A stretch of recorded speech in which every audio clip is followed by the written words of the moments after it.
Okay.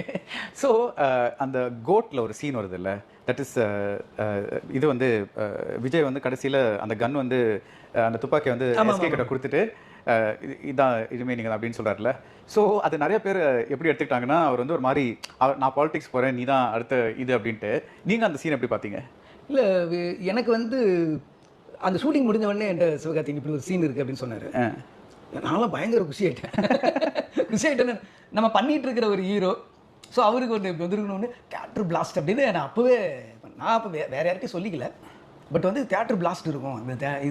இது வந்து ஒரு பெரிய சினிமாவில் பெரிய ஈக்குவேஷன் உண்டாக்கும், இண்டஸ்ட்ரியிலையும் சரி, ஃபேன்ஸுக்கு மத்தியிலையும் சரி, அதர் ஹீரோஸ்க்கு நடுவுலையும் ஒரு பெரிய விஷயம் உண்டாக்கும் அப்படின்றது பட்டுச்சு.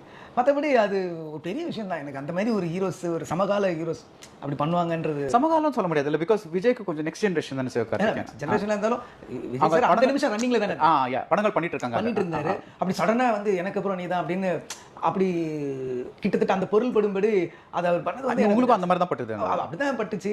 அப்புறம் இவர் பதிலுக்கு வந்து நீங்க போங்க நான் வேணா பாத்துக்கிறேன் அப்படின்றதெல்லாம் கிட்டத்தட்ட அந்த மாதிரி தான் இருந்துச்சு. வேற மீனிங் இருக்குதா எனக்கு படல. சும்மா ஒரு கதையா நீங்க பார்க்கல? இல்ல, அது பர்சனலாக தான். ஏன்னா இவர் கேமே வராரு, அதில் அவர் சிவானே சொல்றாரு. ஸோ அப்போ நீங்கள் இதை பார்த்துக்கங்கிறாரு, கன் எடுத்து கொடுக்குறாருன்னும் போது துப்பாக்கி. ஆமாம், துப்பாக்கி. ஸோ அதெல்லாம் வரும்போது இது பிளான் பண்ணி பண்ணது தான் அப்படின்னு கதையை மீறி சில ஆடியன்ஸை குஷிப்படுத்துகிற மொமெண்ட்டாக இருக்கும்ல.